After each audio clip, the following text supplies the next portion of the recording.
By the end of this video, you'll know exactly how to handle the toxic push-pull dynamic in your blended family, with more grace and less guilt. If you find this content helpful, comment, share, subscribe, so you can get more support like this. You belong here. You are not broken. You are carrying a hard and important role.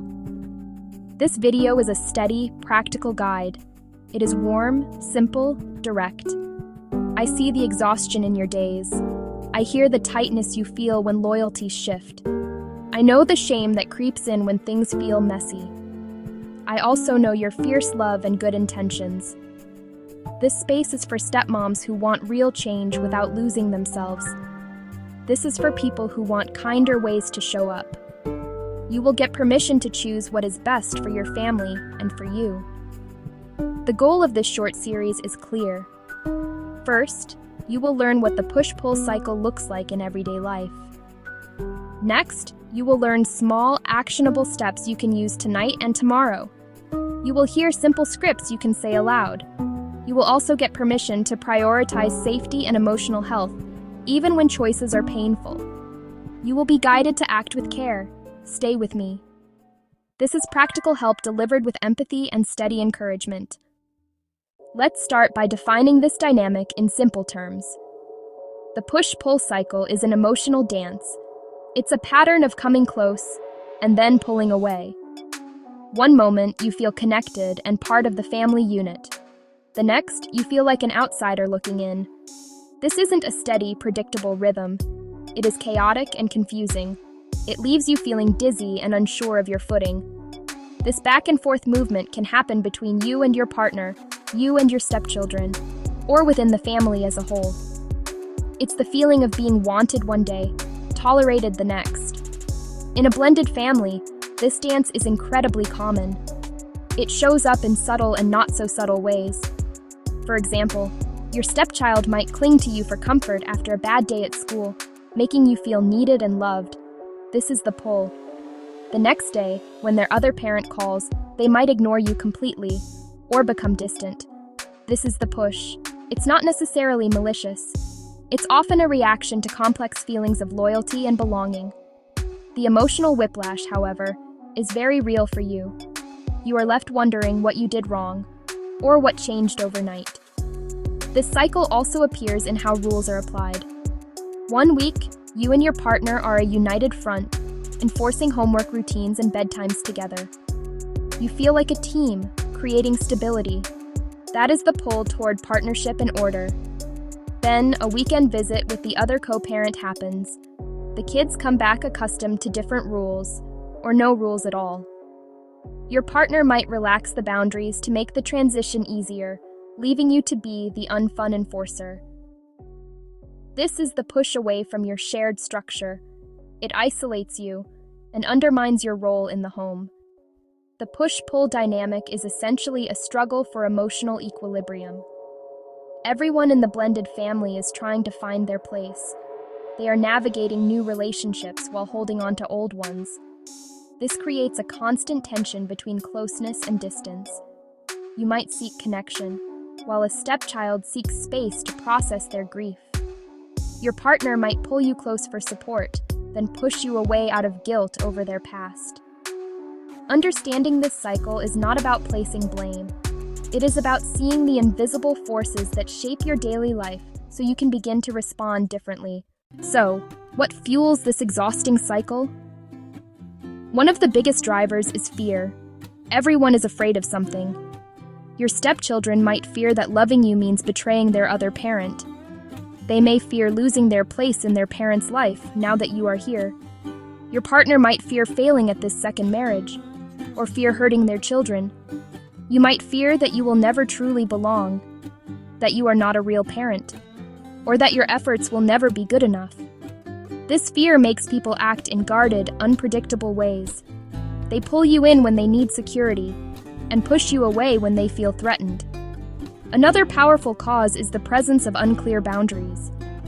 When roles and expectations are not clearly defined, chaos thrives. Who is responsible for discipline? What is your role during parent-teacher conferences? When you and your partner haven't had these explicit conversations, you are left to guess. This ambiguity creates a perfect environment for the push-pull dynamic. You might step up to handle a school issue, the pull, only to be told later by your partner that it wasn't your place, the push.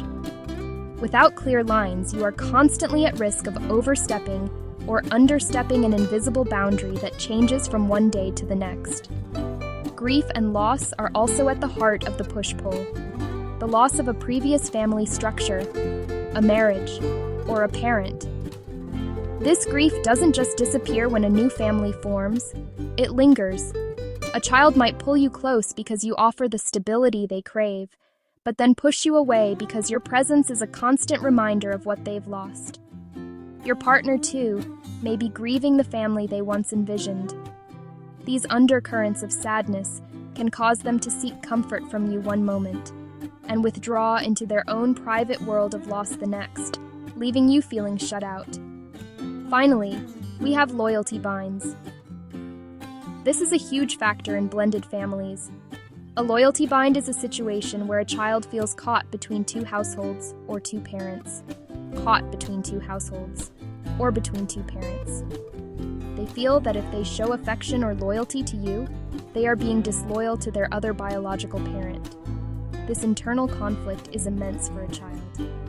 So they might share a wonderful, connected afternoon with you, full of laughter and fun. But later, when talking to their other parent on the phone, they might downplay the connection or act cold toward you to ease their own guilt. It's not about you. It's about their impossible position.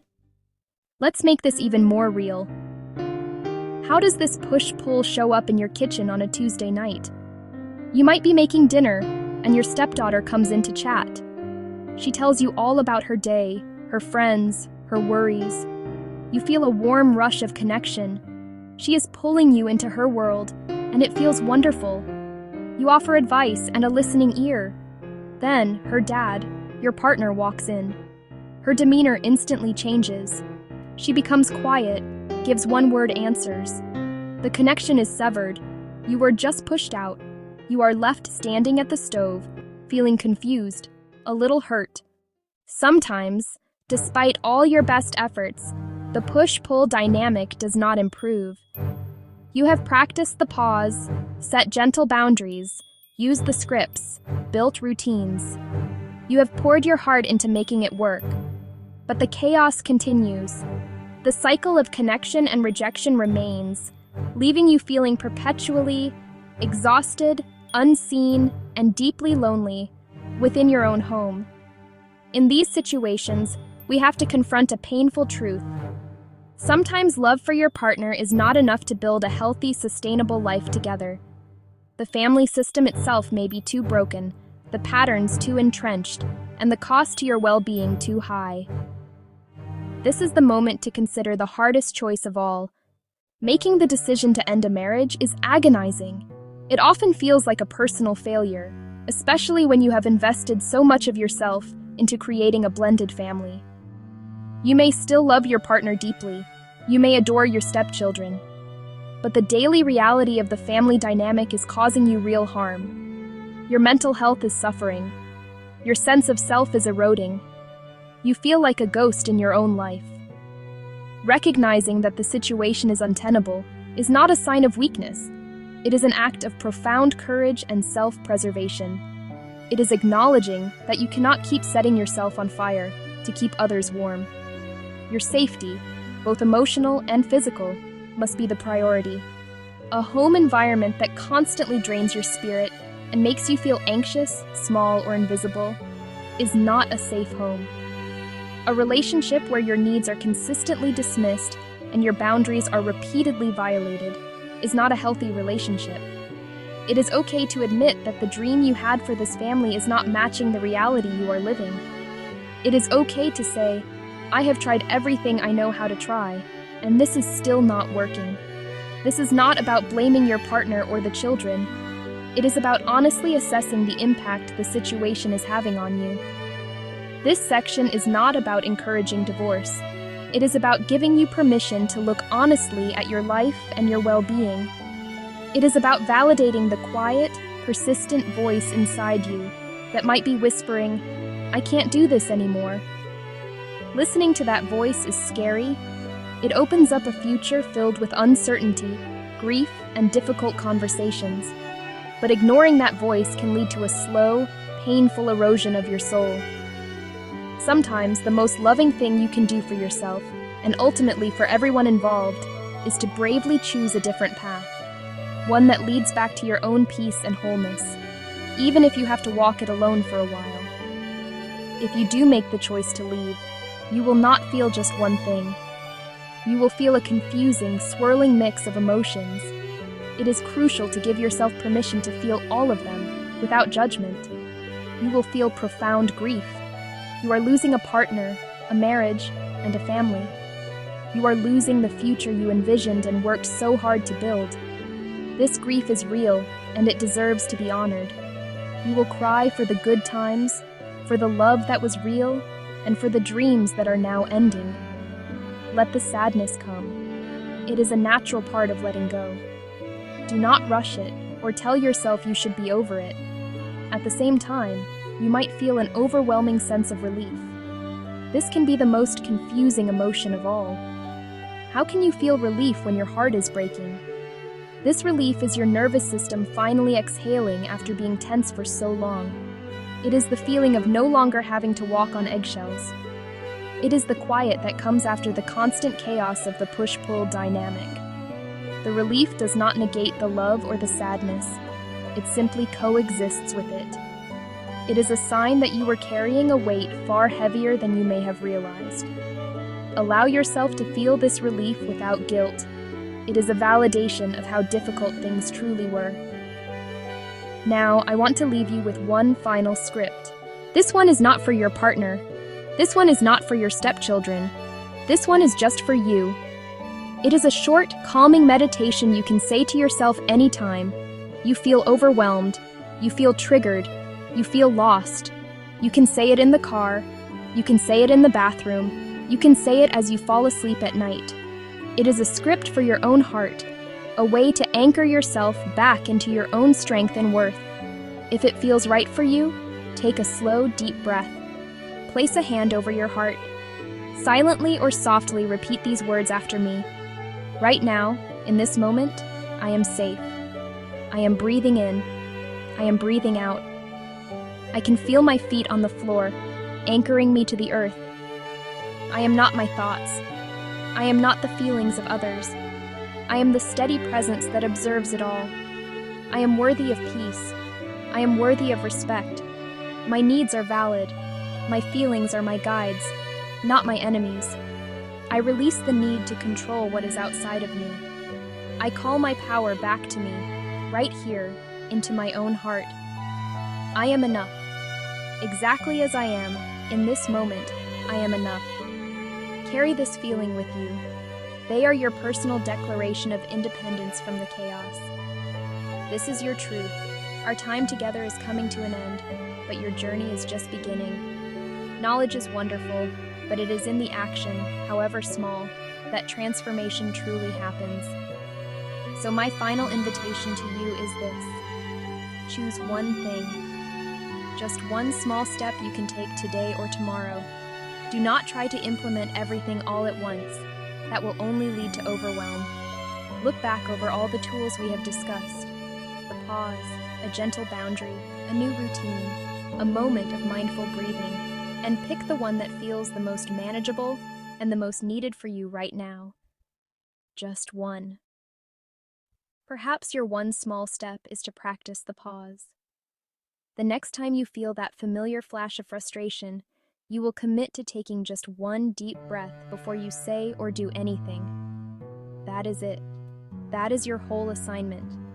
It could even be as simple as scheduling 20 minutes of alone time for yourself this weekend and protecting it like it is the most important appointment in your calendar.